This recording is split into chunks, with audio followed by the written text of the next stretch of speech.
చూద్దాం. యెషయా రాసిన గ్రంథము 8వ అధ్యాయము 11వ వచనం.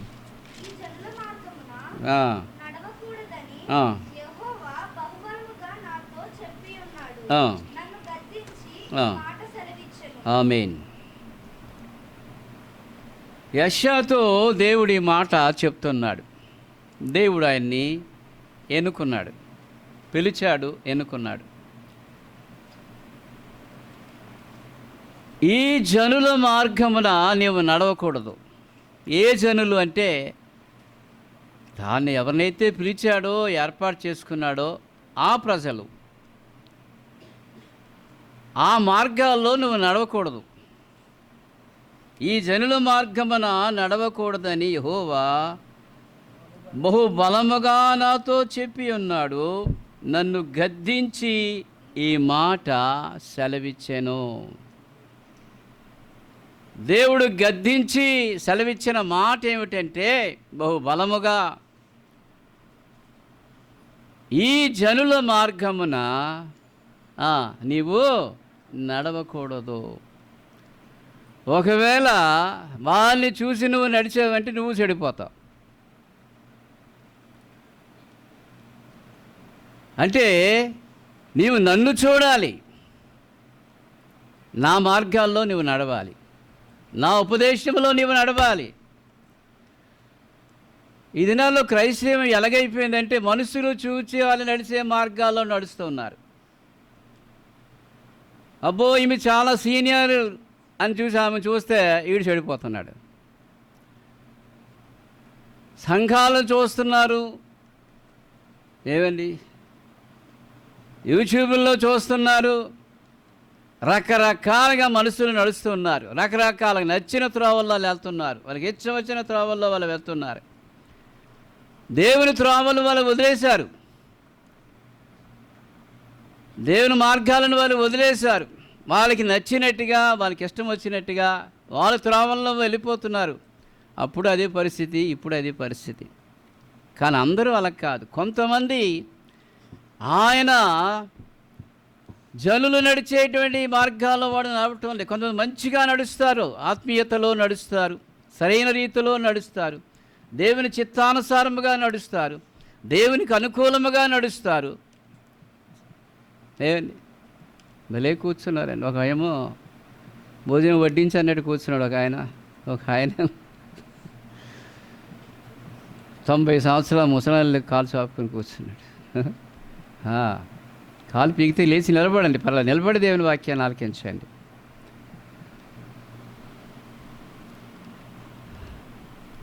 ఎవరిని మనము అనుసరించాలి? యెషయాని గద్దేస్తున్నాడు, జాగ్రత్త సమా యెషయా. ఆ జనులను చూచి వాళ్ళ మార్గాలు నడిచి వారి మాట విని వారు చెప్పింది నువ్వు నమ్మితే నువ్వు వాళ్ళకి తయారవుతావు.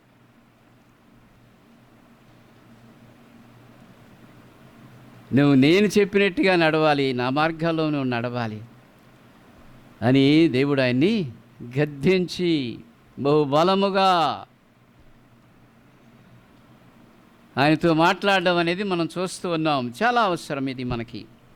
ఇదనాలలో ఎంతోమందిని చూసి మనం మోసపోతున్నాం. భక్తుడి కదా అని చూస్తే మోసపోతున్నాం, మంచోడి కదా అని చూస్తే మోసపోతున్నాం. రకరకాలుగా మనుషులు వాళ్ళు చూసి వీళ్ళు చూసి చెడిపోతున్నారు. లోకంలో రకరకాల మనుషులు ఉంటారు, వాళ్ళు చూసి మనం చెడిపోతాం.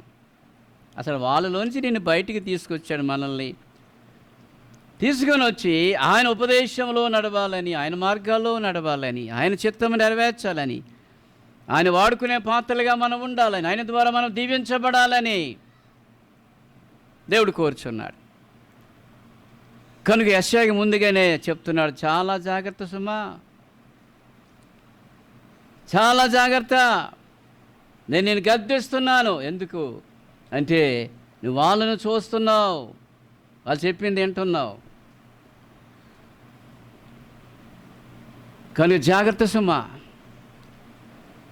అని యెషయాను దేవుడు గద్దించి బహుబలముగా నాతో చెప్పి ఉన్నాడు. దేవుని సంఘమా, దేవుని పిల్లరా, ఉదయకాల సమయంలో ఈ దినాలలో అనేక మంది భక్తి జీవితాన్ని నష్టపోవడానికి మనుషులు చూస్తారు, మనుషులు నడవడికలు చూస్తారు, మనుషులు ప్రేమల మీద ఆధారపడతారు, మనుషుల విశ్వాసాల మీద ఆధారపడతారు, మనుషుల దయాదాక్షిణ్యం మీద ఆధారపడుతుంటారు. ఈ విధంగా వారు ఏమవుతున్నారు? పాడైపోతున్నారు. లోకంలోనే మనుషులు చూస్తున్నారు, మనుషులు చూసి వారి భక్తి జీవితాన్ని పాడు చేసుకుంటున్నారు. వారు అలాగుంటే నేను ఆడి మీద బెటరే అని అనుకొని మోసపోతున్నారు. అంచేత దేవుడు అంటున్నాడు యెషయాతో, యెషయా వారిని చూడొద్దు అని గద్దిస్తూ బహుబలముగా తన యొక్క కృపను యెషయాకు అనుగ్రహిస్తున్నాడు. ఎందుకంటే దేవుని కృప, నా హస్తం నీకు తోడుగా లేకపోతే, నా బలము నీకు లేకపోతే, నా కృప నీకు లేకపోతే అని చూసి నువ్వు తప్పనిసరిగా మోసపోతావు. కనుక నా బలాన్ని నీకు ఇస్తున్నాను, నా కృపను నీకు ఇస్తున్నాను. ఈ జనులను ఎదుట నువ్వు నిలబడగలగాలంటే, వారి దుష్ట కార్యాలు నువ్వు సరిచేయాలంటే, వారి దుర్నీతిని, వారి దుష్టత్వాన్ని నువ్వు బయలుపరచాలంటే నా బలం నీకు కావాలి. నా బలం నువ్వు లేకపోతే నువ్వు నిలబడలేవు, వాళ్ళతో పాటు నువ్వు కలిసిపోతావు. ఈ దినాలు అదే జరుగుతుంది. ఆ నెల సహవాసం చేసి వీళ్ళే ఆలైపోతున్నారు. కనుక నా బలమైన హస్తము నీకు తోడుగా ఉంచుతున్నాను. అప్పుడే నువ్వు నా కొరకు నిలబడగలవు, అప్పుడే నా ఉపదేశాన్ని నువ్వు అందించగలవు, అప్పుడే నా త్రోవలు నువ్వు నడుస్తూ వాళ్ళని నడిపించగలవు. నీ కుటుంబాన్ని నడిపించుకుంటూ నువ్వు నా కొరకు బ్రతకగలవు అని యెషయాను దేవుడు గద్దిస్తూ తన కృపను యెషయాకి అనుగ్రహిస్తున్నాడు. దేవుని కృప లేనిదే మనం నిలబడలేం.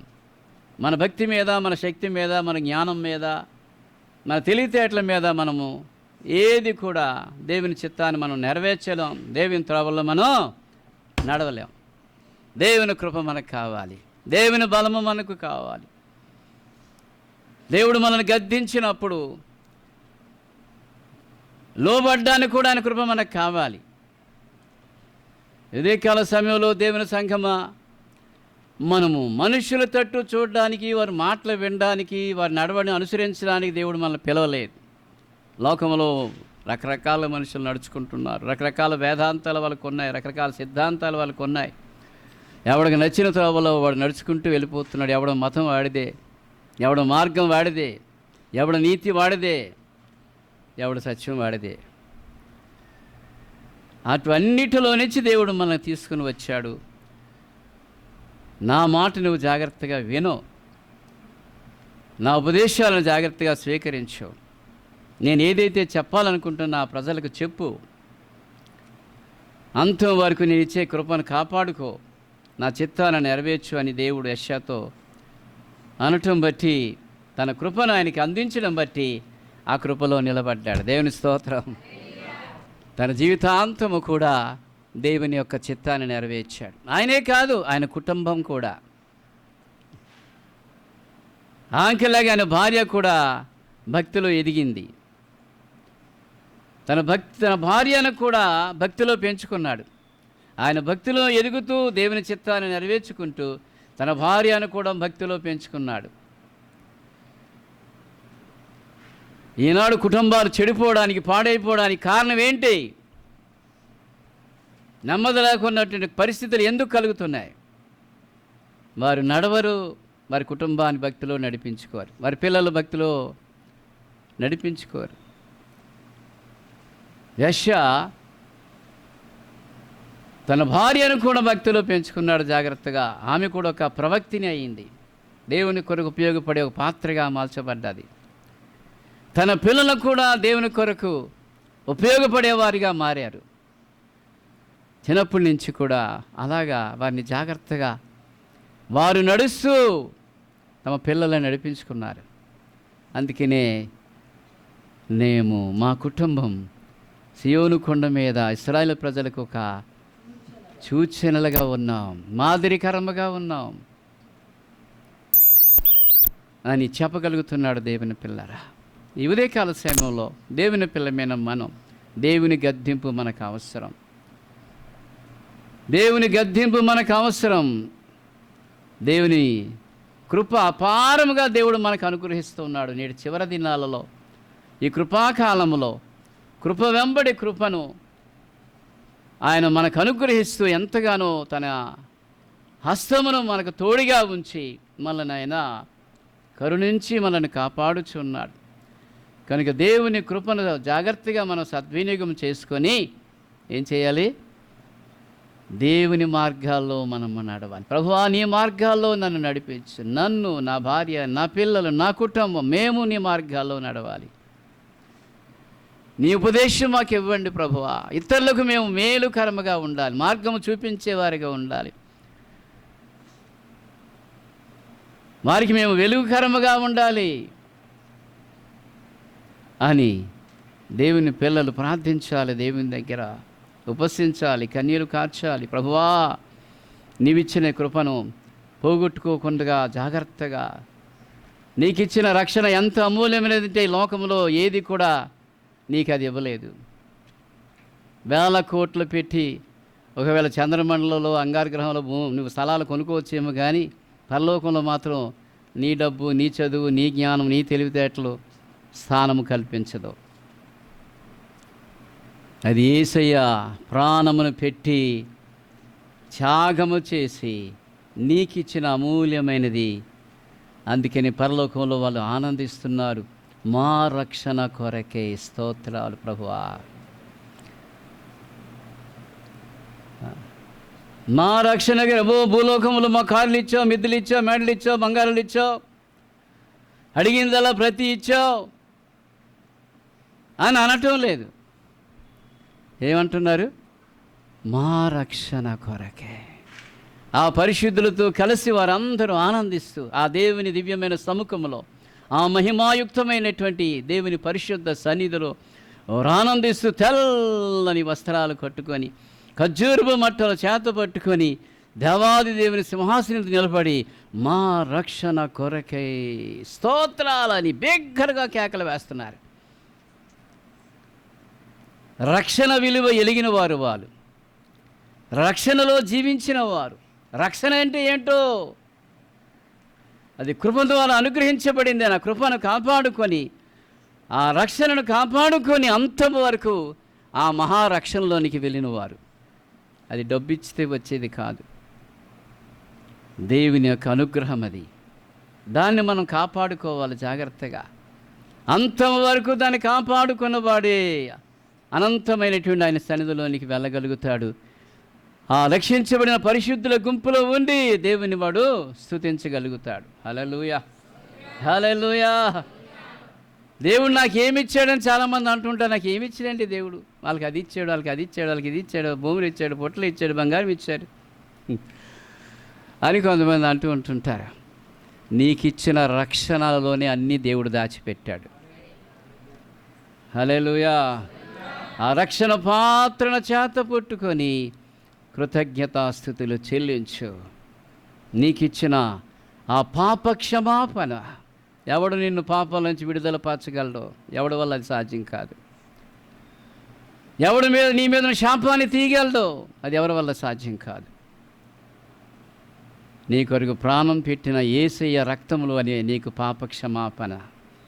నీ మీద తరతరాలుగా వేలుపడుతున్న శాపము నుంచి విడుదల పరచగలడు. నిన్ను వెంటాడుతున్న అంధకార చీకటి శక్తుల్లోంచి నేను విడుదల పరచగలడు. నీ దరిద్ర స్థితిలోంచి, నీ దిక్కుమాల స్థితిలోంచి విడుదల పరచగలడు. కొంతమంది నేను ఎందుకు బతకాలి, నేను ఎందుకు బతకాలి అంటుంటుంటారు. నీ దేని కొరకు బతకాలి అని అంటుంటుంటారు. దేవుని పిల్లరా, నిన్ను ప్రేమించిన యేసు కొరకు నువ్వు బ్రతకడం నేర్చుకో. అప్పుడు బ్రతికేంటో అర్థమవుతుంది, ఎందుకు బ్రతకాలో నీకు అర్థమవుతుంది. హల్లెలూయా, హల్లెలూయా, హల్లెలూయా.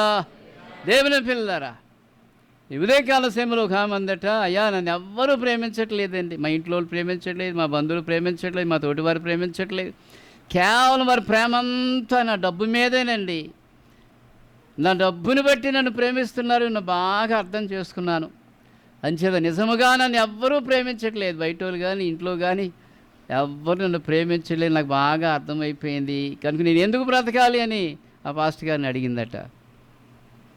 అప్పుడు అన్నాడు, ఎవ్వరూ ప్రేమించకపోయినా యేసయ్య నిన్ను ప్రేమిస్తున్నాడమ్మా, ఆయన నువ్వు ప్రేమించు, అప్పుడు నువ్వు ఎందుకు జీవించాలో నీకు అర్థమవుతుంది అన్నాడట. దేవుని స్తోత్రం, హల్లెలూయా. దేవుని సంఘమా, దేవుని పిల్లారా, ఈ చివరి దినాల్లో మనం ఉంటున్నాం. భక్తి ఎటు వెళ్ళిపోతుందో తెలియటం లేదు, భక్తి ఏమైపోతుందో తెలియటం లేదు. భక్తి ఈ దినాల్లో దేవుని పిల్లారా, ఎవరికి నచ్చిన భక్తి వాళ్ళు చేసుకుంటారు, ఎవరికి తోచిన భక్తి వాళ్ళు చేసుకుంటున్నారు. ఆడు చూసి ఈడు చూసి ఆడు చెడిపోతున్నారు. దేవుని పిల్ల దేవుని మార్గాలు చెరిపివేసుకుంటున్నారు. కాళ్ళకు అడ్డం లేకుండా ఈ ప్రజలు తిరుగులాడువారు అంటున్నాడు దేవుడు. వాళ్ళ కాలికి అదుపు ఉండదు, ఆ నోటికి అద్దు ఉండదు, వారి ఆలోచనకి అద్దు ఉండదు. దేవుడు ఆలోచన వారికి అక్కర్లేదు, దేవుని మార్గాల వారికి అక్కర్లేదు.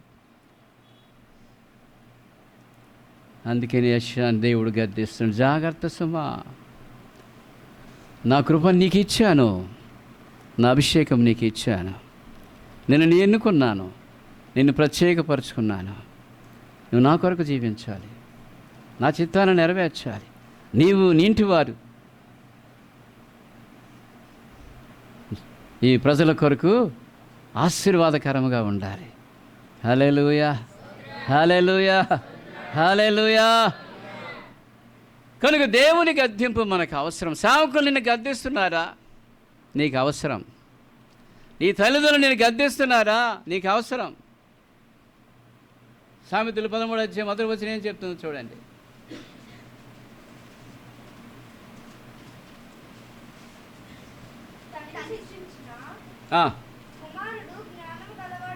ఏంటట? తండ్రి శిక్షించిన జ్ఞానము గలవాడు అగును, లోబడడు. 12వ అధ్యాయంలో 1వ వచనం కూడా చదవండి. శిక్షను ప్రేమించువాడు జ్ఞానమును ప్రేమించువాడు, గద్దింపును అసహించుకునివాడు అంటే పశువుతో వాడు సమానుడు అని. 13వ అధ్యాయంలో ఏం చెప్తుందో చూడండి. 1వ వచనంలో, ఈ 12వ అధ్యాయంలో మాత్రం ఏం చెప్తుందో చూడండి. తండ్రి గద్దించిన కుమారుడు జ్ఞానములోనికి వస్తారు. అంటే తండ్రి గద్దింపుకు వాడు లోబడకపోతే, తల్లి గద్దింపుకు వాడు లోబడకపోతే వాడు ఏమైపోతాడు? మార్గాలు తప్పిపోతాడు. ఇక్కడ అంటున్నాడు 12వ అధ్యాయంలో, తండ్రి ప్రేమించిన కుమారుని ఏం చేస్తాడట? 12వ వచనంలో, హల్లెలూయా. ఎందుకు తండ్రి శిక్షిస్తాడు? ఎందుకు మందలిస్తాడు? ఎందుకు గద్దలిస్తాడు? అడు చెడిపోకుండా ఉండాలని, అడు బాగుపడాలని, ప్రయోజకుడు అవ్వాలని. తండ్రి గద్దిస్తాడు, శిక్షిస్తాడు. అవసరమైతే ముందు గద్దిస్తాడు, వినకపోతే శిక్షిస్తాడు. దాన్ని స్వీకరించినవాడు, ఆ ప్రేమను స్వీకరించినవాడు, ఆ గద్దింపును స్వీకరించినవాడు, లేక ఆ శిక్షా విధానాన్ని స్వీకరించినవాడు ఏమవుతాడు? జ్ఞానము ప్రేమించేవాడుగా ఉంటాడు, జ్ఞానము తెచ్చుకుంటాడు. లేకపోతే పశువుకి ఆడికి ఏమీ ఇంకా తేడా ఉండదు. ఏమండి, పశువుకి ఆడికి ఇంక తేడా ఉండదు. పశువులు చూడండి, కొన్నిసార్లు రోడ్డుకి అడ్డంగా వెళ్తుంటుంటాయి, రోడ్లకి అడ్డంగా వెళ్తుంటుంటాయి. సీఎం కాదు, పిఎం వచ్చినా వాటికి అనవసరం,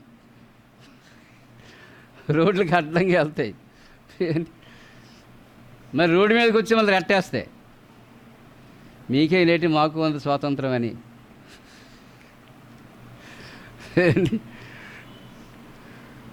పశుప్రాయుడు, శిక్షను తృణీకరించేవాడు పశువుతో వాడు సమానుడు. దేవుడు గద్దించినప్పుడు, దేవుడు శిక్షించినప్పుడు మనం ఎప్పుడైతే లోబడతామో దేవుని పిల్లరా నిజంగా మనం ఆశీర్వదించబడతాం.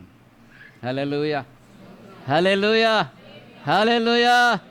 అవును, దావీదు తప్పు చేసినప్పుడు దేవుడు ప్రవక్త ఆయన నాతాను పంపించి, దావీదా నువ్వేం చేసావు, నువ్వు తప్పు చేసావు. గద్దింపుకు లోబడ్డాడు, గద్దింపుకు లోబడ్డాడు. అయ్యో ప్రభువా, అవును నాయన, ఎక్కడో పశువులు కాసుకునే నన్ను తీసుకుని వచ్చి రాజును చేసావు, ప్యాలెస్లో నన్ను పెట్టావు, కానీ నేను చాలా బుద్ధిహీనుడిగా ప్రవర్తించాను. కొన్ని సంవత్సరాలు పశ్చాత్తాపడ్డాడు. తెలిసి తప్పు చేశాడు కనుక దాని శిక్ష పర్యవసానంగా జీవితంలో ఘోరమైన పరిస్థితులు ఎదుర్కోవాల్సి వచ్చింది. రాజ్యాన్ని కోల్పోయాడు, అరణ్యం పాలైపోయాడు, తన బిడ్డలను పోగొట్టుకున్నాడు. 3 బిడ్డలు పోగొట్టుకున్నాడు. Amnon, Absalom, Adoni. పరువంతా పోయింది, పరువంతా పోయింది. ఆయన శిక్షను ప్రేమిస్తూ ఉన్నాడు, గద్దింపును ప్రేమిస్తూ ఉన్నాడు, సరిచేసుకున్నాడు. దేవుడు తిరిగి తీసుకొచ్చి సింహాసనం మీద కూర్చోబెట్టాడు. దేవుని స్తోత్రం. హల్లెలూయా, హల్లెలూయా, హల్లెలూయా. అది దావీదులో ఉన్న సుగుణం. దావీదు దీవించబడ్డాడు అంటే దావీదులేగా నాట్యం ఆడమంటే ఆడేస్తారు. దావీదు వేయడం దావీదు బాబులేగా వేస్తామండి. కానీ దావీదులాగా గద్దెంపుకు లోబడేవాడు ధన్యుడు. దావీదు ఆత్మలో నాట్యం ఆడాడు. హల్లెలూయా. ఈరోజు ఆత్మ ఏం అక్కర్లేదు, నాట్యం అదే వచ్చేస్తుంది. బొమ్మ కనబడి ఆ బొమ్మ దగ్గర లేదండి నాట్యం ఆడుతుంటారు కొంతమంది క్రైస్తవులు, మార్గం తప్పిపోయిన వారు. ఒక ఆయన పేరు దావీదు. దావీదు ఆ బొమ్మతో నాట్యమాడు అంటే పాతకాలంలో అలవాటు మారలేదండి. ఇంకా నా బొమ్మ చూడగానే, ఆ మ్యూజికం చూడగానే ఒక ఊపు వచ్చిందండి. ఇంకా ఆ ఊపులో నేను వెళ్ళిపోయి ఆడాడు. మారుమనసు పొందినాడా? వాడు మారుమనసు పొందినాడా? ఏదండి, మారుమనసు ఎప్పుడూ పోయిందన్నమాట, పేరే ఉండిపోయింది. ఏంటి, అదే గద్దింపును ఆశాకు దేవుడు ఇచ్చాడు. ప్రవక్తను పంపించి, ఆశ నువ్వేం చేసావు, ఏం చేసావు, మతి తప్పి ప్రవర్తించావు, నువ్వు ఎంతగానో నేను దీవించాను. అమ్మా అలాగేస్తున్నారా? జాగ్రత్త, కాస్త లోపలికి వెళ్ళలేమండి మాటలు. నా మాటలు గట్టిగా పట్టుకో అన్నాడు దేవుడు. నీ హృదయంలో గట్టిగా పట్టుకో, నీ బతుకు మారుతుంది, నీ దరిద్రం పోతుంది, నువ్వు అనేక మందికి ఆశీర్వాదకరంగా నీ కుటుంబాన్ని దేవుడు చేస్తాడు. నీ చింతలు పోతాయి, నీ రోగాలు పోతాయి.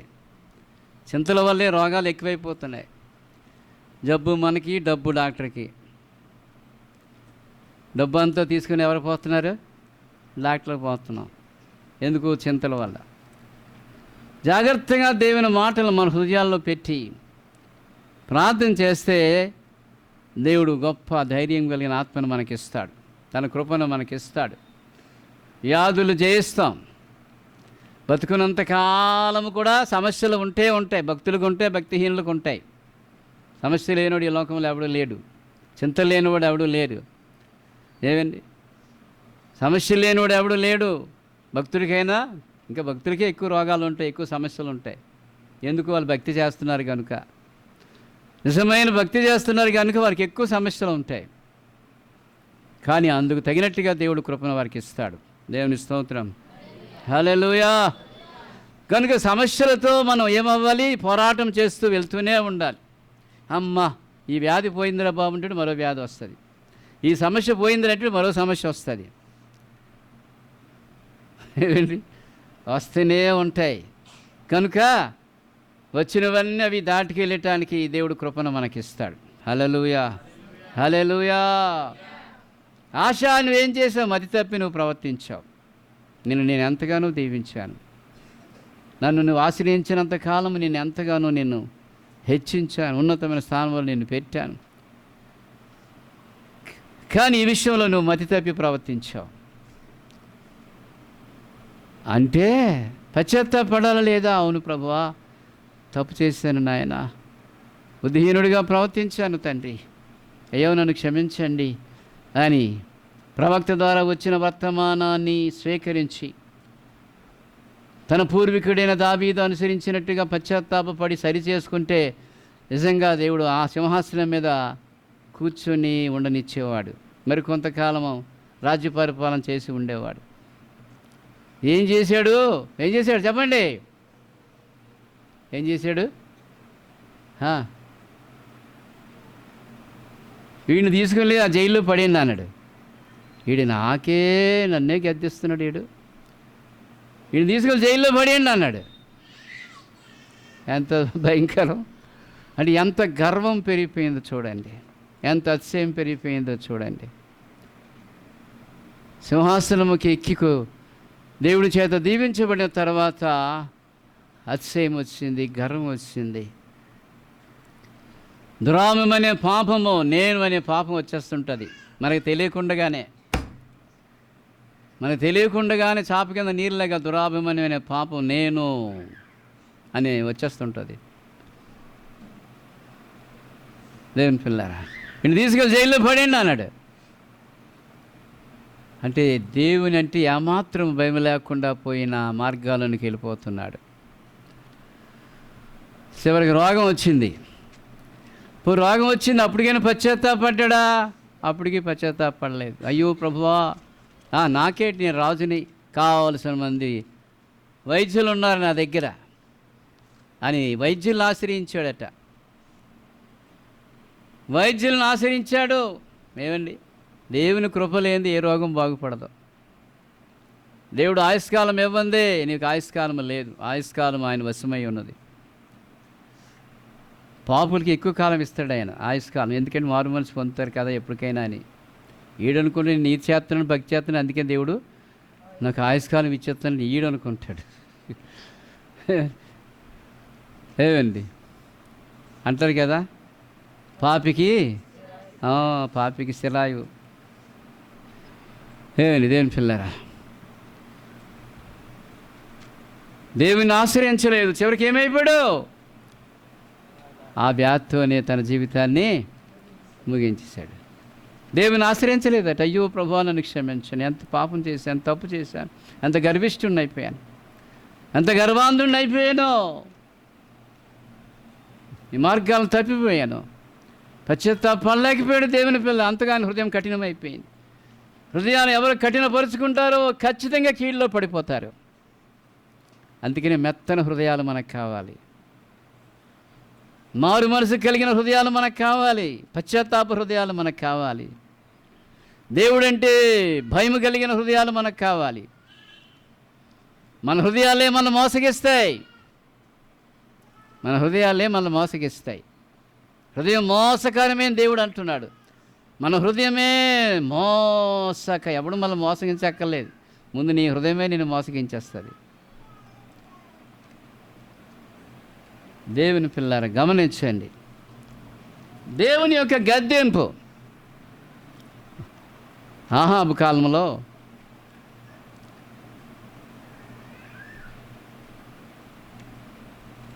యెహోషాపాతు ఆహాబుతో స్నేహం చేశాడు. ఈడికాడికి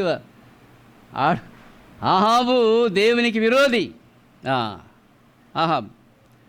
యెహోషాపాతు దేవునికి అనుకూలంగా నడిచే రాజు. యెహోషాపాతు దేవుని అనుసరించేంత కాలము బహుగా దేవుడు ఆయన దీవించాడు. దేవునికి ఇష్టమైనది ఏదో అది చేశాడు. దేవునికి అనుకూలంగా నడుచుకున్నాడు, భయముతో నడుచుకున్నాడు, భక్తితో నడుచుకున్నాడు. అప్పుడు పెరిగిన తర్వాత, ఎదిగిన తర్వాత వస్తాయి సమస్యలు. ఎదక్కముందు ఏ సమస్యలు రావు. పాపం చేయడానికి ఏ కులం అడ్డు రాదు. పాపం చేయడానికి కులం అడ్డు వస్తుందా? ఏ కులం అడ్డు రాదు. పెళ్లి చేసుకున్నప్పుడు కులం అడ్డు వస్తుంది, కానీ పాపం చేయడానికి ఏ కులం అడ్డు రాదు. అలాగే ఎదిగిన తర్వాతే సమస్యలు వస్తాయి. ఎదక్కముందు ఏ కులం ఉండదు, అందరితోనూ కలిసిపోతారు. ఎదిగిన తర్వాత నా కులం, నా కులం, నా కులం ఏంటి, నేనేంటి, నా బంధువులు ఏంటి, అబ్బో నా స్టేటస్ ఏంటి.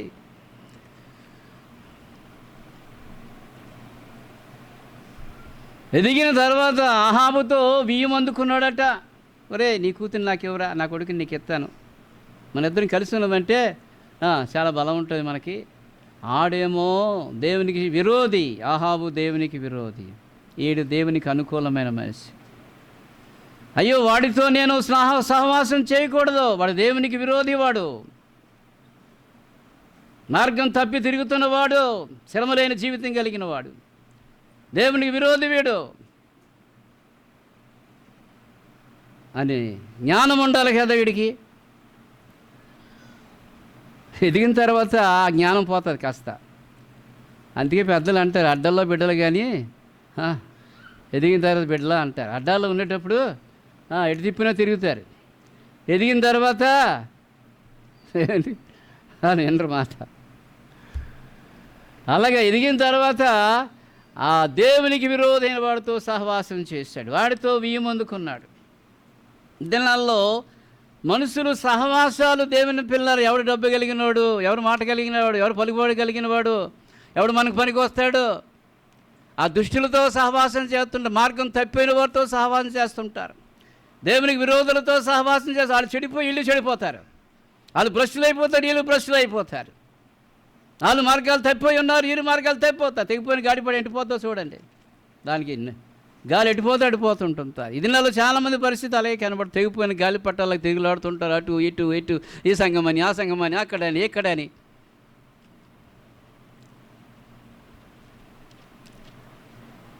ఏమండి, దుష్టుల సాంగత్యము నాకు అసహ్యము. దుష్టులు నా ఎదుటి పడినప్పుడు నా నోటికి నేను చిక్కం పెట్టుకుంటాను. దావీదు నేర్చుకున్నాడు, అనుభవపూర్వకంగా నేర్చుకున్నాడు. అమ్మో లేని పిల్లారా, గనుక వెయ్యముంది అవి రాగానే అబ్బా బాగా వచ్చాడు బాబు, మంచి మంచి మేకలు గొర్రెలు కోసి గొప్ప విందు చేశాడు, నాతో పాటు వస్తావా యుద్ధానికి, నాతో పాటు వస్తావా యుద్ధానికి అని అంటే, అయ్యో నువ్వు నేను బంధువులు, నువ్వు నేను, నీకు నాకు బీరకాయ పీసు ఉంది, అబ్బో మన బంధం ఈనాడిది కాదు, జన్మజన్మల బంధం మందే.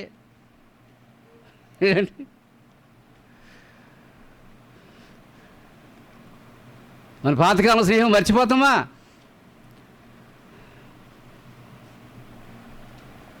పదా యుద్ధానికి పదా, ఇదో పడి నేను, నా సైన్యమే నీ సైన్యం అంటూ యెహోషాపాతు ఒక మాట అన్నాడు. ఎందుకని మంచిది, నీ దగ్గర ఏమైనా ప్రవక్తలు ఉన్నారంటే, ఉండకపోయినట్టు 3 మంది ఉన్నారు, 400 ప్రవక్తలు తీసుకుని వచ్చాడు. రే చెప్పండి రా, మేము ఆ దేశం మీదకి యుద్ధానికి వెళ్తాను అంటే, వెళ్ళండి రాజా, మీకు జయం వస్తుంది, మీకు జయం వస్తుంది, మీకు జయం వస్తుంది. చూసావా, మనం వెళ్తే మనకు జయమిస్తానంటున్నాడు యెహోవా దేవుడు. వీనికి ఎందుకో డౌట్ వచ్చింది, వీలేని ఇంకెవరు లేరా అంటే, ఆడు ఉన్నాడండి ఒకడు, ఆడు ఎప్పుడు నాకు వ్యతిరేకంగా చెప్తాడండి. మేకయ అనేటువంటి ఒకడు ఉన్నాడండి బాబు, ఆడు ఎప్పుడూ నాకు ఎగినెస్టే, నాకు ఎప్పుడూ ఎగినెస్ట్గానే మాట్లాడుతుంటాడు. నాకన్నా మీకు బైబిల్ బాగా తెలుసు, ఇంటికి వెళ్ళి బాగా చూసుకోనండి. ఇంటి దగ్గర చదవరు, ఇక్కడ మాత్రం బాగా చదువుతుంటుంటారు. ఏదైనా తప్పు చెప్తే నా తర్వాత నాకు ఫోన్ చేసి అడగండి. ఎందుకు రెఫరెన్స్లు చెప్పడం, మళ్ళీ మిమ్మల్ని ఇబ్బంది పెట్టడం అని త్వరగా నేను వెళ్ళిపోతున్నాను. హల్లెలూయా, హల్లెలూయా. ఆడు ఎప్పుడు నాకు వ్యతిరేకంగా చెప్తాడండి, అసలు నాకు ఫరగా ఉన్నాడు. ఆడు ఎప్పుడు ఎందుకు లేకు ఫోన్లే తీసుకురా అంటాడు, ఒరేయ్ వెళ్ళండి తీసుకురండి అంటాడు. ఆ ఎల్లోడు చెప్తాడు, ఇగో వాళ్ళందరూ ఆయనకు అనుకూలంగా చెప్పారు, ఎందుకు వచ్చిన బాధ, నువ్వంటేనే రాజుగారి ముందు ఎగినెస్ట్, నువ్వు రాజుగారికి అన్నీ వ్యతిరేకంగా చెప్తావు, ఎందుకురా నీకు ఈ బాధలు, రాజా ఎల్లో వెళ్తే నీకు జయమిస్తాను చెప్పిరా బాబు అని ఆడికి ఉపదేశించడు. కొంతమంది మంచి సలహాలు ఎత్తుంటారు అండి, గొప్ప సలహాలు ఎత్తుంటారు. వాళ్ళ సలహాలు విన్నామా, ఆహాబ్ ఏం వేయడం, మనం అదే అయిపోతాం. అప్పుడు ఆయన అంటాడు, దేవుడు నాకు ఏది చెప్తాడో అదే చెప్తాను. మనుషులు నేను సంతోషపెట్టను. రాజుగారు కదా, ఆయనకు అనుకూలంగా చెప్తే గంబెడు బంగారం నాకు ఇస్తాడు, నా బతుకంతా హ్యాపీగా అయిపోతుంది, నాకెందుకు ఈ బాధ. అది తీసుకొని వచ్చి మేము వెళ్ళామా, యుద్ధానికి వెళ్ళమా అంటే, వెళ్తే నువ్వు ఖచ్చితంగా చస్తావు అన్నాడు. ఖచ్చితంగా నువ్వు చస్తావు అన్నాడు. నేను చెప్పానా యెహోషాపాతు, ఇది ఎప్పుడు నాకు ఎగినెస్టే. మాట విన్నాడా? వెళ్ళలేదు. వీడు తెలివితేటలు ఉపయోగించాడు. తెలివితేటలు ఉపయోగించి ఏం చేశాడు చెప్పండి, మారువేషం వేసుకున్నాడు. ఇశ్రాయేలు రాజు అహాబు మారువేషం వేసుకున్నాడు. యూదా రాజు ఈయనకి జ్ఞానం లేనుడు కదా, పాపం యథావిధిగా యుద్ధంలోకి రథం పట్టుకొని వెళ్ళిపోయాడు. సైన్యము యుద్ధం హోరాహోరీగా జరుగుతుంది.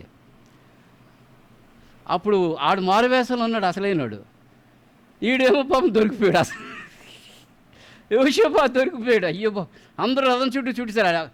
ఆ రాజుగారు చెప్పారే, ఎవరి మీద కాన్సన్ట్రేట్ చేయకండి, కేవలం ఇశ్రాయేలు రాజు ఎక్కడ ఉండో ఆయన చంపితే చాలు మనకు, అందుకే రాజు వస్తే దేశం వశమైపోద్ది, ఆడి మీద కాన్సన్ట్రేషన్ చేయండి, ఇంకెవరితో అనవసరంగా యుద్ధాలు చేయకండి మీరు అంచుతారా. చుట్టుముట్టేశారు. యెహోషాపాతు రథాన్ని చుట్టుముట్టేస్తే అప్పుడు అర్థమైంది వాడు చేసిన పని ఏంటి, వాడు చేసిన మోసం ఏంటి ఇప్పుడు అర్థమైంది. అర్థమైపోయి ఆ యుద్ధ రంగంలో ఓ చిన్న ప్రార్థన చేశాడు, దేవా నన్ను క్షమించి నాకు సహాయం చేయండి. హల్లెలూయా, హల్లెలూయా, హల్లెలూయా. వెంటనే ఆ యుద్ధ రంగంలో ఉన్నప్పుడు యెహోషాపాతు యొక్క ప్రార్థన దేవుడు ఆలకించాడు. ఆలకించి వారి హృదయాల్లో కార్యం చేసి ఈయన కాదు అన్నటి గ్రహింపును వారికి అనుగ్రహించాడు. అయితే ఎవడు రాజు ఇక్కడ? వీడు కాదు, మరి ఎవడు రాజు అని కాస్త గలిబిలవుతుంది. ఈ లోపున ఎవడో ఆకతాయిగా ఒక బాణం తీసి వదిలేశాడు. అసలు గురి లేకుండా ఎవడ మీదకి వదులుతాడో తెలియదు, మొత్తానికి వదిలేశాడు. తిన్నగెళ్ళి మారువేషంలో ఉన్న అహాబు గుండెల్లో దూరిపోయింది. అది రే నాకు గాయమైపోయిందిరా, నేను చచ్చిపోతానేమో, రథాన్ని తెప్పండి అంటున్నాడు. ఎక్కడ హోరాహోరీగా యుద్ధం అవుతుంది, ఎక్కడ తెప్పగలడు రథసారథి యుద్ధాన్ని? సాయంకాలం వరకు రథం అక్కడే ఉండిపోయింది, రక్తం అంతా రథం మీద కారిపోయింది. సాయంకాలం అవుతారు, యుద్ధం ఆపేసుకుంటారు కదా, రణబేరు మోగుతుంది. రణబేరు మోగినప్పుడు యుద్ధం ఆపేసుకుంటారు. అప్పుడు న్యాయంతో చేసేవారు యుద్ధాలు. ఇప్పుడు యుద్ధాలని దొంగ యుద్ధాలు, దొంగ దెబ్బ తీసిడివే. తీసుకుని వెళ్ళారు. అహాబు చచ్చిపోయాడు. అహాబు ఏమయ్యాడు? ఎందుకు? దేవుడు చెప్పినప్పుడు కూడా నేను చస్తావురా వెళ్తా అని చెప్పినప్పుడు కూడా విన్నాడా? వెళ్ళలేదు. ఎందుకు? దేవుని భయం వాడికి లేదు, దేవునికి విరోధి. గమనించారా దేవుని సంగమా, దేవుని పిల్లరా? దేవుని గద్దింపు. అందుకనే యోబు రాసిన గ్రంథం 5వ అధ్యాయం 7వ వచనం ఏం చెప్తుందో చూడండి. తీసిన వారు త్వరగా చదివండి. ఎవరి పిల్లలు తర్వాత మా 5:17 దేవుడు గద్దించు మనుష్యుడు ధన్యుడు, ఆనందభరితుడు. ఏ మనిషినైతే దేవుడు గద్దిస్తాడో ఆ గద్దింపును విని దానికి లోబడి వాడు ఏమవుతాడు? ధన్యజీవి అవుతాడు, ధన్యజీవి అవుతాడు. కాబట్టి సర్వశక్తిమంతుడైన దేవుని శిక్షను తృణీకరించగము. నువ్వు ధన్యుడిగా, ఆనందభరితుడిగా, నెమ్మది కలిగి జీవించాలనుకుంటున్నావా? దేవుని గద్దింపుకు నువ్వు లోబడు. సర్వశక్తిని యొక్క శిక్షకి నువ్వు తృణీకరించవు. దేవుడిని శిక్షిస్తున్నాడా? దేవుడు అవసరమైతే ముందు గద్దిస్తాడు. ఒకవేళ నువ్వు అంతగా వెళ్ళలేదు అనుకో, నేను మంచం ఎక్కిస్తాడు. ఎందుకంటే నువ్వు నాశనానికి పోయి నరకానికి పోవటానికి చిత్తం కాదు. నరకానికి వెళ్ళుట ఒక దుర్మార్గుడు పాపంలో ఉండి సచ్చి నరకాన్ని పోటుకు దేవునికి ఎంత మాత్రం ఇష్టము కాదు. అందరూ మారు మనసు పొందాలి, అందరూ ప్రభువుని తెలుసుకోవాలి, అందరూ రక్షించబడాలి, అందరూ దేవుని రాజ్యంలోనికి రావాలి. అందుకని దేవుడి లోకమును ఎంతో ప్రేమించాను. లోకమును అంటే పుట్టలు రప్పలని కాదు, తన పోలికలో చేయబడిన మనిషిని ఆయన ప్రేమిస్తున్నాడు. కానీ అందరూ రక్షించబడాలి, కానీ రక్షించబడుతున్నారా? లేదు. ఎందుకు? మార్గాలు తప్పిపోయి జీవితాలను చెరిపేసుకుంటున్నారు. ఎవరికి తోవల్లో వారు వెళ్ళిపోతున్నారు. దేవుడైతే తన సువార్త ప్రకటింప చేస్తున్నాడు. చీకటిలో కూడా తన వెలుగును మానవాళి మీద ఉదయింప చేస్తున్నాడు. తన కృపను మానవాళ్ళందరికీ అనుగ్రహిస్తున్నాడు. వెలుగులోనికి రండి, పాపాన్ని విడిచిపెట్టండి, నిత్య నరకాగ్ని ఒకటి ఉంది. నరకం అంటూ లేకపోతే వెళ్ళిపోయేది అందరూ పరలోకమేనా? అంతేనా? పరలోకం ఉంది, స్వర్గం ఉంది, నరకమేం లేదు అనుకో. ఇక అందరూ వెళ్ళిపోయేది ఎక్కడికి? స్వర్గమేనే కదా. నువ్వు భక్తి చేసినా భక్తి చేయకపోయినా నువ్వు ఎలాగైనా స్వర్గానికి వెళ్ళిపోతావు. ఏంటి? లేదు, నరకము ఉంది. నరకాన్ని తప్పించుకోవడానికి మార్గం వేసే చూపించాడు. మనుషులు వారి మార్గాలు వారు ఎత్తుకుంటూ వెళ్ళిపోతున్నారు. కానీ దేవుడు అంటున్నాడు, ఇరుకు మార్గమును వెళ్ళువారు కొద్దిమందే, విశాలమైన మార్గము వెళ్ళువారు. ఓ దానికి ఒక భక్తుడు ఇలాగైనా, నీకు నచ్చిన త్రోవను వెళ్ళిపో, ఖచ్చితంగా నువ్వు నరకంలోకి వెళ్ళిపోతావు. నీకు నచ్చిన త్రోవను వెళ్ళిపో. లోకంలో బోడు త్రోవలు ఉన్నాయి. ఎవరి మార్గాలు వాళ్ళు, ఎవరి ఉపదేశాలు వాళ్ళు, ఎవరి వేదాంతం వాళ్ళు, ఎవరి సిద్ధాంతం వాళ్ళే. నేనే దేవుడు అనేవాడు ఒకడు. ఏమండి? నీకు నచ్చిన త్రోవను వెళ్ళిపో, నరకం మాత్రం ఖచ్చితంగా నీకు దొరికిపోద్ది. లేక నువ్వు స్వర్గానికే వెళ్ళాలనుకుంటున్నావా? యేసయ్య చూపిన మార్గం ఒకటే నిన్ను మోక్షానికి తీసుకుని వెళ్తాయి. దేవుని స్తోత్రం. ఎందుకన్నాడు ఆయన? నేనే మార్గం, నేనే సత్యం, నేనే జీవం. మార్గానికి చూపించేవాడు నేనే. నీ పాపాలకు పరిహారము చెల్లించిన వాడు నేను. నా రక్తము ద్వారా నీకు పాపక్షమాపణ. నేను నీతిమంతునిగా చేయగలిగిన వాడు నేను. నేను పరిశుద్ధినిగా చేయగలిగిన వాడు నేను. ఆ పరిశుద్ధిని స్థానంలో నీకు తీసుకెళ్ళగలిగిన వాడు నేను. దానికి ఆయన ఖచ్చితంగా చెప్పాడు, నాలోనే మార్గం ఉంది, నాలోనే జీవం ఉంది, నాలోనే సత్యం ఉంది అని అనలేదు ఆయన. నేనే మార్గం, నేనే సత్యం, నేనే. నాలోనే జీవం ఉంది. హల్లెలూయా. ఆ నిత్యత్వములోనికి వెళ్ళ నిరంతరము జీవించే ఆ స్థాయి అక్కడికి వెళ్ళాలనుకుంటే ఆ జీవాన్ని ఇచ్చేవాడు నేనేనే. హల్లెలూయా, హల్లెలూయా, హల్లెలూయా. ఏమండి? గనుక ఏమంటున్నాడు దేవుడు ఇక్కడ 5:17లో? దేవుడు గద్దించి మనుష్యుడు, దేవుడు నిన్ను గద్దించినప్పుడు, దేవుడు నిన్ను శిక్షించినప్పుడు, సర్వశక్తిని శిక్షించినప్పుడు నువ్వు తృణీకరించవద్దు. ఆయన నిన్ను ప్రేమిస్తున్నాడు కనుక. తాను ఎవరిని ప్రేమిస్తాడో ఆయన. కొంతమంది పిల్లలు వదిలేస్తుంటారు. ఒక తండ్రి పోలీస్ స్టేషన్కి వెళ్ళి ఒక లెటర్ రాసి ఇచ్చాడు. వాడు నా కొడుకు కాడు, నేను వాడికి తండ్రిని కాను, వాడి మీద ఎన్ని కేసులు ఉన్నాయో మీకు నచ్చినట్టుగా మీరు చేసుకోనండి, వాడికి నాకు సంబంధం లేదు. స్టేషన్కి వెళ్ళి రాసి ఇచ్చాడు. ఎందుకు? ఆడ మాట వినట్లేదు కనుక రేపు పొద్దుస్తే ఎవరిని పట్టుకుంటారు? తండ్రినే పట్టుకుంటారు. అంతే కదా. అంచేత తండ్రి ముందుగా ఏం చెప్పేశాడు? వెళ్ళి ఉత్తరం ఒక లెటర్ రాసి ఇచ్చి ఎస్ఐకి ఇచ్చి వచ్చాడు. ఇక్కడే ఈ పోలీస్ స్టేషన్లోనే ఎస్ఐకి రాసి ఇచ్చాడు, వాడికి నాకు సంబంధం లేదు, మీరేం చేసుకుంటో చేసుకోండి. ఎందుకు? వాడి తండ్రి మాట వినట్లేదు. అందుకని తన సేఫ్ సైడ్ కొరకు, లేకపోతే ఇంటికి తీసుకెళ్ళిపోతా. అర్ధరాత్రి తీసుకెళ్ళారు పోలీసులు వచ్చి, పదా నీ కొడుకు ఎక్కడికి వెళ్ళాడు చెప్పు అంటున్నారు. అందుకే రాసి ఇచ్చాడు లెటర్.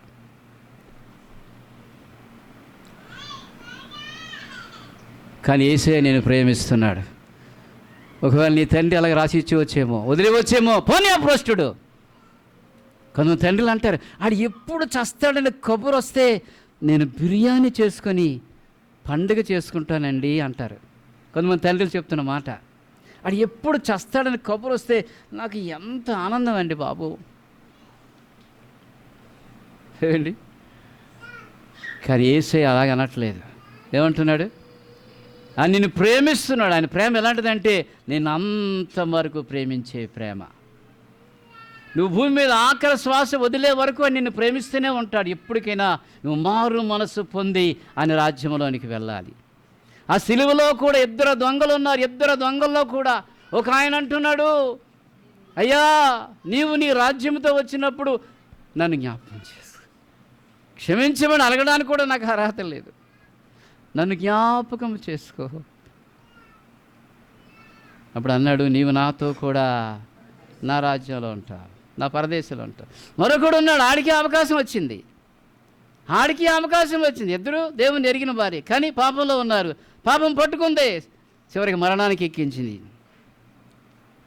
ఏమండి? అందుకనే పాపం పరిపక్వం అవుతే ఏమొస్తుంది? మరణానికి అంటుంది. మరణానికి ఎక్కారు సిలువుకి. వాళ్ళ అదృష్టం ఏంటంటే యేసయ్య పక్కనే పడ్డారు, సిలువ వేయబడ్డారు. మరి ఈడు కూడా అనొచ్చు కదా, ప్రభువా నన్ను క్షమించి, నా పాపాలు క్షమించి నన్ను కనికరించి అనొచ్చు కదా. ఆడ హృదయం కఠినమైపోయింది. పాపం చేసి చేసి చేసి ఆడ హృదయం కఠినమైపోయింది. కానీ ప్రభు పలుకుతున్న మాటలు, ప్రభు చూపిస్తున్నటువంటి ఆ ప్రేమను అంతటిని పక్కనోడు అర్థం చేసుకున్నాడు. అందుకే అన్నాడు, నన్ను ఒక్కసారి జ్ఞాపకం చేసుకో. వీడికి అవకాశం వచ్చింది, కానీ దాన్ని జారవిర్చుకున్నాడు. దేవుడు అనేక సార్లు మనకు అవకాశాలు ఇస్తాడు, మనం గోతికి పోకుండా ఉండడానికి, సమాధిలోని దిగిపోకుండా ఉండడానికి, నరకానికి పోకుండా ఉండడానికి దేవుడు అనేక అవకాశాలు మనకి ఇస్తూ ఉంటుంటాడు.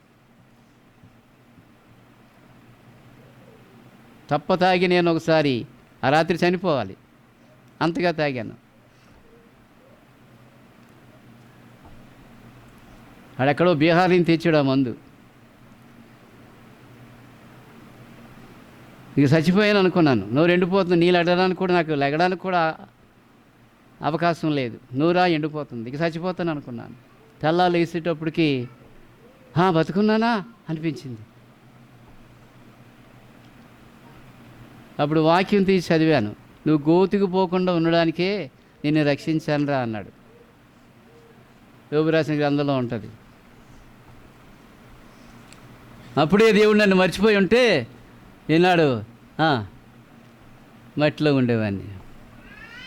నువ్వు ఎన్నిసార్లు గోతికి పోకుండా దేవుడు నిన్ను రక్షిస్తున్నాడు. దేని పిల్లరా గమనించండి, ఆయన హస్తమే గాయపరచును, ఆయన హస్తమే స్వస్థపరచును. దేవుడు ప్రేమిస్తున్నాడు మనల్ని, నిన్ను ప్రేమిస్తున్నాడు ఆయన. కనుక ఆయన గాయపరుస్తాడు, నిన్ను గద్దిస్తాడు. విన్నావా? గద్దింపు వినేటువంటి ఆ స్థాయిలో నువ్వు ఉంటే వెంటనే సరి చేసుకుంటావు దావీదులాగా. ఆ గద్దింపును కూడా నేను వెళ్ళలేదనుకో, ఎక్కడికి వెళ్ళిపోతావు? శిక్షకి వెళ్ళిపోతావు. మంచం నిన్ను ఎక్కించేస్తాడు దేవుడు. ఎందుకంటే నిన్ను ఆయన ప్రేమిస్తున్నాడు కనుక. హల్లెలూయా. దేవుడు మనల్ని ప్రేమించే దేవుడు, కోపించునే ప్రేమించే దేవుడు మనల్ని. తల్లిదండ్రులు చూడండి, బిడ్డల మీద కోపిస్తూనే ఉంటారు, కానీ వారిని ప్రేమిస్తూనే ఉంటారు. వారి ప్రేమ కోపంతో కూడుకుని ఉన్నది, దయతో కూడుకుని ఉన్నది, కనికరంతో కూడుకుని ఉన్నది.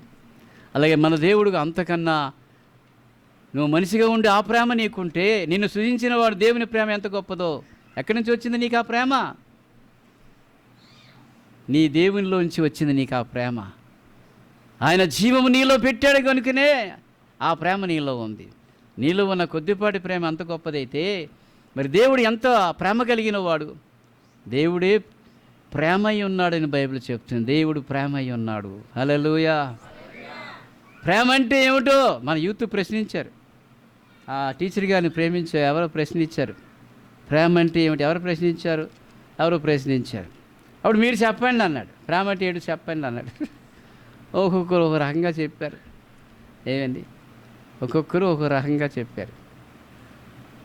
దేవుని ప్రేమ పవిత్రమైనది, దేవుని ప్రేమ పరిశుద్ధమైనది, దేవుని ప్రేమ శాశ్వతమైనది. అసలు దేవుడే ప్రేమ అయి ఉన్నాడు. హల్లెలూయా, హల్లెలూయా, హల్లెలూయా. ఆ ప్రేమనే మనకి ఇచ్చాడు. నువ్వు ఆ ప్రేమలో వర్ధిల్లుతూ, నువ్వు ఆ ప్రేమలో జీవిస్తూ ఆ ప్రేమను ప్రేమ లేని మనుషులకు పంచిపెట్టాలని. ప్రేమిస్తే మనుషులు ప్రేమిస్తారు, ద్వేషిస్తే మనుషులు ద్వేషిస్తారు. మంచి పాట ఉంది కదా, ప్రేమిస్తే ప్రేమించే లోకం, ద్వేషిస్తే ద్వేషించే లోకం. ప్రేమిస్తే ప్రేమించే లోకం, ద్వేషిస్తే ద్వేషించే లోకం. ప్రేమించినా ద్వేషించినా ప్రేమించును వాయే.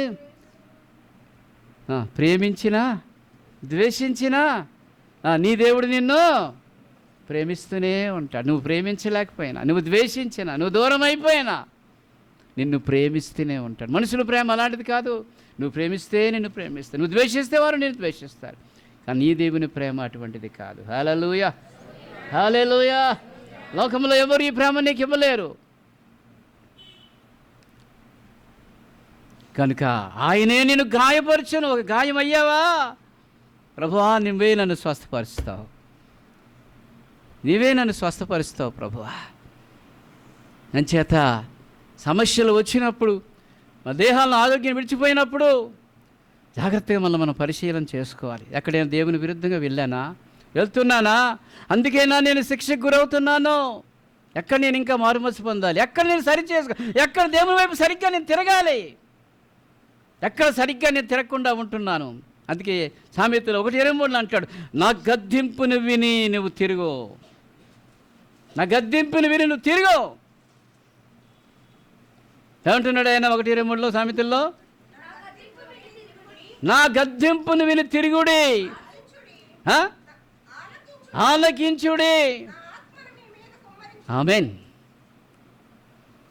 ఏదండి, నా గద్దింపు విని నువ్వు తిరిగితే నేను ఇచ్చే బహుమానం ఏంటో తెలుసా? నా ఆత్మనే నీ మీద కుమ్మరిస్తాను. హల్లెలూయా, హల్లెలూయా.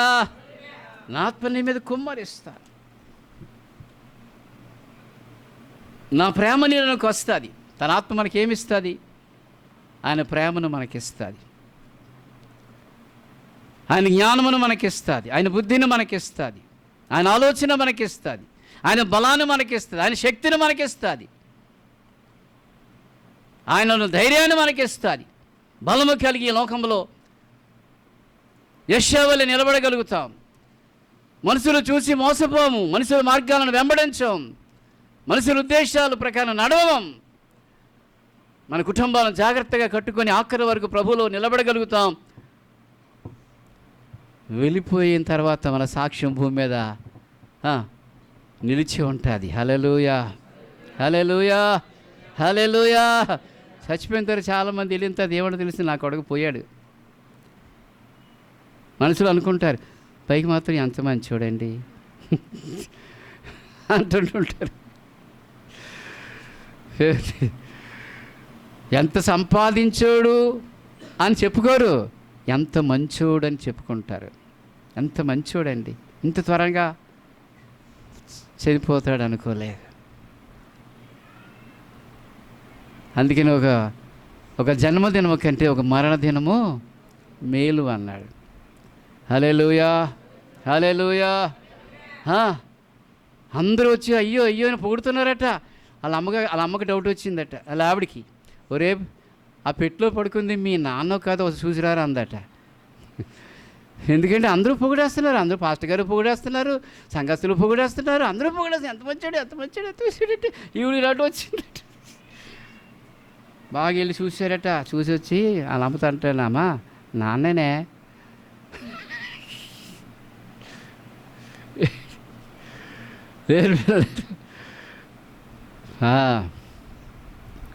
ఒక ఆయన ఇలాగన్నాడు, పుట్టినప్పుడట శ్వాస ఉంటుందట, పేరు ఉండదట. చచ్చిపోయిన తర్వాత శ్వాస ఉండదట, పేరు ఉంటుందట. ఈ రెండింటి మధ్యన ఉన్నదే జీవితం అన్నాడు. కనుక నీ జీవితం ఎలాగుందో జాగ్రత్తగా చూసుకో. చచ్చిపోయినప్పుడు శ్వాస ఉండదు, కానీ పేరు మాత్రం ఉండాలి. కనుక భూమి మీద ఎలా జీవిస్తున్నావు నువ్వు చూసుకో. దేవుని స్తోత్రం. హల్లెలూయా, హల్లెలూయా. దేవుని సంఘమా, దేవుని పిల్లారా, నా మాట విని నా గద్దింపుని విని తిరిగితే వెరీ సింపుల్, నా ఆత్మను మీకు ఇస్తాను. నా జ్ఞానం మీకు ఇస్తాను, నా ప్రేమ నేను మీకు ఇస్తాను, నా ఆత్మ మీలో ఉంటుంది, నా బలం మీతో ఉంటుంది, నా హస్తం మీకు తోడుగా ఉంటుంది. అపవాదిని మీరు ఎదిరించగలుగుతారు, పాపాన్ని మీరు ఎదిరించగలుగుతారు, లోకాన్ని మీరు ఎదిరించగలుగుతారు, మీ సమస్యలు మీరు పరిష్కరించుకోగలుగుతారు. మీరు అనేక మందికి యెషయా కుటుంబం వల్ల ఆశీర్వాదకరంగా ఉంటారు. మీరు దీవించబడతా ఇతరులకు దీవెనకరంగా మీరు ఉంటారు. హల్లెలూయా, హల్లెలూయా, హల్లెలూయా. ప్రకటన 3:19 ఆఖరి మాట చూడండి. 3:19 ప్రకటన రాసిన గ్రంథం. నేను ప్రేమించు వారిని అందరినీ. ఆ సంఘంతో ఏ సంఘం ఇది? ఆఖరి సంఘం, 7వ సంఘం, లవోదికీయ సంఘం. దేవుని పిల్లారా, నేను గద్దించిన వారిని అందరినీ, నేను ప్రేమించిన వారిని అందరినీ కూడా నేనేం చేస్తున్నాను? ఎందుకు? నేను ప్రేమిస్తున్నాను కనుక గద్దిస్తాను, అవసరమైతే నేను శిక్షిస్తాను. గనుక ఏం కలిగి? చాలా విషయాల్లో మనకు ఆసక్తి ఉంటుంది దేవుని పిల్లరా. కానీ దేవుని గద్దింపు విషయంలో, దేవుడు శిక్షించేటప్పుడు ఆసక్తి కలిగి మారు మనసు పొందమంటున్నాడు. మనసు మారింది అనుకోండి, బ్రతుకు మారుతుంది. మారు మనసుకి తగిన ఫలాలు ఫలిస్తావు. ఇప్పుడు చెట్టు వేరు లోతుగా అల్లి అది వేరు పారింది అనుకోండి, నిలబడగలుగుతుంది. ఎన్ని తుఫాన్లు వచ్చినా, ఎన్ని జడివానలు వచ్చినా అది నిలబడగలుగుతుంది. నిలబడింది ఏమవుతుంది? దాని ఫలాలు అది ఇస్తుంది. ఆ చెట్టు ఏ ఫలాలు ఇవ్వాలో ఆ ఫలాలు ఇస్తుంది. అలాగే దేవుని వాక్యము నీలో లోతుగా వెళితే తప్పనిసరిగా నీలో ఆయన ఫలాలు నువ్వు ఫలిస్తావు. ఏ ఫలాలు నువ్వు ఫలించాలో ఆ ఫలాలు ఖచ్చితంగా నీళ్ళు కనబడతాయి. నీవే లోతుగా వెళ్ళమంటున్నాడు. హల్లెలూయా, హల్లెలూయా. ఏమంటున్నాడు ఇక్కడ? తాను ప్రేమించిన ప్రతి వారిని నేను ఏం చేస్తానంటున్నాడు? నేను గద్దిస్తాను, శిక్షిస్తాను. గనుక ఆసక్తి కలిగి జాగ్రత్తగా విను, చెవియొగ్గు ఆలకించు. దేవుడు ఎందుకు గద్దిస్తున్నాడు? ఎందుకు శిక్షిస్తున్నాడు? ఎందుకు ఈ సమస్యల కారణం ఏంటి అని జాగ్రత్తగా ఆసక్తి కలిగి విను. అది మారు మనసు పొందు. మనసు మార్చుకో. ఎప్పుడో బాప్తిసం పొందాను, మారు మనసు పొందేశాను కాదు. అది ఓన్లీ ఒక్క బిగినింగ్ మాత్రమే. నేను యేసు ప్రభు నా రక్షకుడుగా నేను అంగీకరిస్తున్నానని బహిరంగముగా ఇచ్చే సాక్ష్యమే బాప్తిసం. అది నేను పరలోకాన్ని తీసుకుని వెళ్దాం. అది నేను పరలోకాన్ని తీసుకుని వెళ్దాం. చర్చ రిజిస్టర్లో నీ పేరుంటే పరలోకాన్ని నువ్వు వెళ్ళిపో. నీకు వచ్చిన దాని అంతట్లో 20%, 30% ఇస్తే నువ్వు పరలోకానికి వెళ్ళిపో. దేవునికి ఏది ఇస్తానో తిరిగి నీకు ఇచ్చేస్తా. నీకు ఇస్తున్నాడు కనుక నువ్వు ఆయనకి ఇవ్వగలుగుతున్నావు. ఇవ్వకుండా నువ్వు ఆయన మీకు ఇవ్వగలవా? ఇవ్వలేవు కదా. క్రమంగా నేను చర్చకు వచ్చేస్తున్నానండి అంటే పరలోకం వెళ్ళిపోతామా? వెళ్ళాం.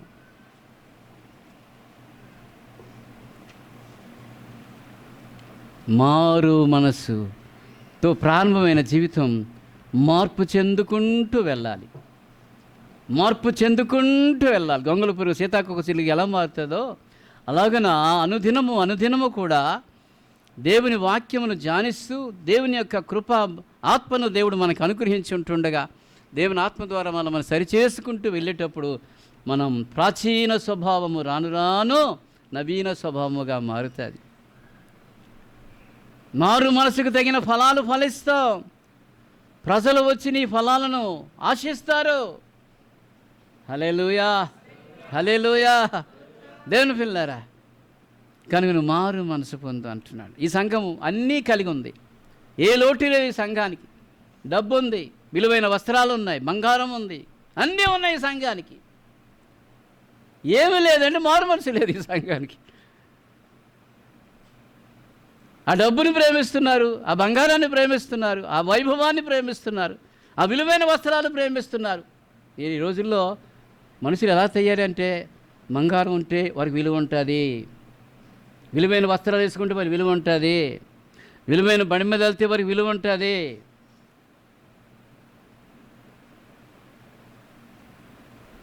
ఇది వారి యొక్క మైండ్ సెట్. అన్నీ తీస్తారనుకో నీకు విలువ ఉండదు, బంగారం నీ మీద లేదా విలువ ఉండదు. అందుకే చాలామంది అప్పుడప్పుడు వేస్తుంటారు, పెళ్ళిళ్ళ కాటికి వెళ్ళినప్పుడు చూడాలి వాళ్ళ తాలూకా, అబ్బాబ్బాబ్బాబ్బాబ్బా నన్ను చూడు, నా బంగారం చూడు అన్నిటికీ వేస్తారు. నా స్టేటస్ ఏంటో అనుకున్నావు. కొంతమంది లేకపోయినా సరే ఆ పక్కలు తరిగితే తెచ్చేస్తారు, అరుసు బరువు చేయటని. కొంతమంది లేకపోయినా రోడ్డు కొలుకొని చేసేసుకుంటుంటారు. ఎందుకంటే అమ్మో సమాజంలో అమ్మో తక్కువ అనుకుంటారు. దేవుడేమో నిన్ను రాజుల వంశంలో తీసుకుని వచ్చి పెట్టాడు. ఆమేన్. రాత్రి ప్రార్థన చేసాం, జరిగిన దేవుడు తీసుకొచ్చాడు. దేవుని స్తోత్రం. దేవుడు నిన్ను రాజుల వంశంలో తీసుకుని వచ్చాడు. రాజులైన యాజక సమూహం, రాజుల వంశం నీది. నువ్వు ఎందుకు తక్కువదామో, బంగారం లేవు తక్కువదాని, మూతికి లేవు తక్కువదాని, మూతికి ఏంటి అని నీకు నువ్వు బాధపడిపోతున్నావు. దేవుని పిల్లారా, బంగారము కన్నా బంగారము కన్నా విలువైన బిడ్డగా దేవుడు నిన్ను చేశాడు. బంగారపు వీధుల్లో నువ్వు నడుస్తావు. పూర్వం పిసర్లు ఉంటే అమ్మో బంగారం అనుకుంటావు. నువ్వు నడిచేది ఎక్కడో తెలుసా? బంగారపు వీధుల్లో దేవుడు నిన్ను నడిపించబోతున్నాడని వాక్యం చెప్తుంది. నీకు గొప్ప బంగారానికి, ఆయనకేం గొప్ప కాదు. అవన్నీ ఆయన నీకు ఇచ్చినవే. వజ్రాలు వైడూర్యాలతో కట్టబడినటువంటి నూతన యెరూషలేము నీ కొరకు దేవుడు కట్టిస్తున్నాడు. దేవుని స్తోత్రం. హల్లెలూయా. దేవుని పిల్లారా, విలువైన ప్రభువు నువ్వు ధరించుకున్నావు, గొప్ప రక్షకు నువ్వు ధరించుకున్నావు. మరి ఎందుకు ఆ లోకాశలు నీకు? మరెందుకు ఆ సాంప్రదాయాలు నీకు? మరెందుకు ఆ యొక్క అతిశయాలు నీకు? మరెందుకు ఆ లోకము ఉన్న విధానాన్ని నువ్వు అనుసరిస్తావు, లోక మర్యాదలను అనుసరిస్తావు? నీ కొరకు సర్వస్వాన్ని ప్రభు దారపోస్తే నువ్వెలాగుండాలి? ఆయన కొరకు సర్వస్వము ఇచ్చే బిడ్డగానే ఉండాలి. హల్లెలూయా. ఈ సంఘం అన్నీ కలిగి ఉంది, డబ్బు కలిగి ఉంది, బంగారం కలిగి ఉంది, హోదాలు కలిగి, అంతస్తు కలిగి ఉంది. ఈ చివరి దినాల సంఘము ఇలాగే ఉంటుంది. ఇది 7వ సంఘం, చివరి దినాల సంఘం ఇలాగే ఉంటాయి. డబ్బు ఉండాలి, బంగారం ఉండాలి, అది ఉండాలి, ఇది ఉండాలి అని చెప్పి ఉంటారు. కానీ దేవుడు అంటున్నాడు అది కాదు నీకు ఉండవలసింది మారు మనసు, ఆసక్తి కలిగి మారు మనసు. పని నువ్వు వేసుకునే విలువైన వస్త్రాలు కాదు, నేను ఇచ్చే వస్త్రాలు నీకు విలువైనవి. కళ్ళకి కాటు పెట్టుకుంటున్నావు, ఏమండి? కళ్ళు కాటికి పెట్టుకుంటున్నావు, ఏమండి? అది నీకు అందం తీసుకుని రాదు. నేనిచ్చే కాటికి నువ్వు పెట్టుకుంటే నీ కళ్ళు తెరవబడితే అసలు పాపం ఏంటో నీకు అర్థమవుతుంది. అసలు ఎందుకొరకు అందం నిన్ను మోసగిస్తుందో అప్పుడు నీకు అర్థమవుతుంది. అందం దేవుడు ఇస్తే దాన్ని ఇంకా మెరుగులు దిద్దుతూ ఉంటుంటారు, ఇంకా కనుబొమ్మలు దిద్దుతూ ఉంటారు, మూతికి రంగులు రాస్తుంటారు, ముఖానికి కోటింగ్లు కొడుతుంటారు, ఏమండి? కాలుకు ఏమండి గోరులకి కోటింగులు, ముఖానికి కోటింగులు, తల తెల్లగైపోతే దానికి కోటింగు, ఏంటి దానికి రంగులు పోస్తుంటుంటారు. గుండె అయిపోతే విగ్గు తెచ్చెట్టుకుంటారు. ఎంతమంది లేరు బోధకులు విగులు పెట్టుకున్న వాళ్ళు? ఎందుకట్ట నీకు ఏమండి? ఎందుకట్ట నీకు? దేని పిల్లరా, ఎంత భయంకరం. గనుక అంటున్నాడు, నేను ఇస్తాను నీకు తెల్లని వస్త్రాలు, నేను ఇస్తాను నీ కంటికి, అది పెడితే ఆ కాటుక. హల్లెలూయా.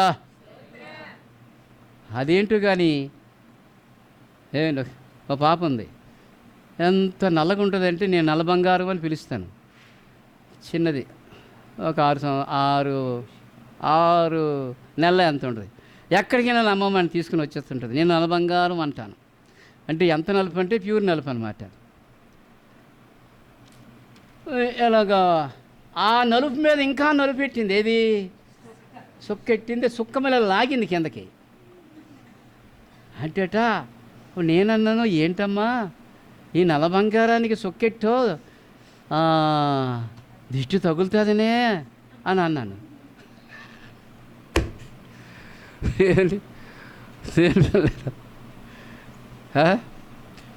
నవ్వుతుంది అలా అమ్మమ్మ. దేవుని స్తోత్రం. హల్లెలూయా, హల్లెలూయా. ఏమంటున్నాడు అక్కడ? ఏమంటున్నాడు? మాట చదవండి. కదా 19 వచ్చంలో కిందకి ఇంకా వచ్చేస్తే 19 కిందకి వచ్చేస్తే ఏమంటున్నాడు? ఆసక్తి కలిగి మారు మనసు పొందు, మారు మనసు పొందు, మారు మనసు పొందు.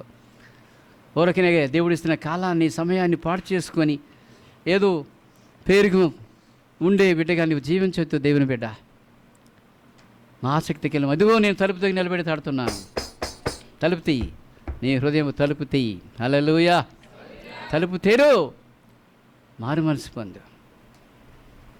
అది కాదు నా రాజ్యంలో తీసుకొచ్చేది, నాతో నీకు సహవాసాన్ని ఇచ్చేది నీ విలువైన వస్త్రాలు కాదు, నీ విలువైన బంగారము కాదు. నా మాట వింటే నీ జీవితం నాతో నీకు సహవాసం ఉంటుంది. హల్లెలూయా, హల్లెలూయా. అందుకే పేతురు భక్తుల ద్వారా దేవుడు అంటున్నాడు, ఆయన బలిష్టమైన హస్తముల కింద మీరు దీన మనస్కులై ఉండండి. దీనులమై, ప్రభు నీకు ఏది ఇచ్చినా సరే, ఎంత కృపను నీకు ఇస్తున్నా సరే, నువ్వెప్పుడు కూడా సినిమా పాట పెట్టుకోవడం కాదు. ఎదిగే కొద్ది ఒదిగై ఉండని కొంతమంది సినిమా పాటలు పెట్టుకుంటూ ఉంటారు సెల్లో. ఆ పాట తీసేసి ఈ మాట పెట్టుకో. ఆయన బలిష్టమైన చేతులకి, ఏ హస్తం అది? యెషయాను నడిపించిన హస్తం, యెషయా కుటుంబానికి తోడున్న హస్తం. అంతవరకు యెషయా దేవుని చిత్తాన్ని నెరవేర్చాడు. వాళ్ళ వైపు చూడలేదు సుమా, దేవుని వైపు చూడడం నేర్చుకున్నాడు. ఆయన బలిష్టమైన చేతుల కింద దీన మనస్కులై ఉన్నాడు. ఇది చాలా అవసరం. ప్రతి క్రైస్తవుడికి ఇది చాలా అవసరం. ఎంత దీనులమవుతామో, ఎంతగా మనల్ని మనం తగ్గించుకుంటామో, అంతగా దేవుని హస్తం నీకు తోడుగా ఉంటుంది. దేవుని కృప అంతగా నీ మీద అనుగ్రహించబడుతుంది. నీ ఊహించలేని స్థాయిలోనికి దేవుడు నిన్ను, నీ పిల్లలు తీసుకొని వెళతాడు. మనం హెచ్చించుకుని కొలది కిందకి దిగిపోతాం, తగ్గించిన కొలది ఆయన మనకు పైకి లేపుతాడు. దేవుని స్తోత్రం. హల్లెలూయా, హల్లెలూయా. బలిష్టమైన హస్తం అది. హస్తంలోంచి నిన్ను ఎవ్వరూ నిన్నేమి చేయలేరు. హల్లెలూయా, హల్లెలూయా, హల్లెలూయా. బలమైన హస్తము కింద నువ్వు ఉంటావు. ఏ శత్రువు కూడా నేను తాకలేదు. తల వంచండి, ప్రార్థన చేద్దాం.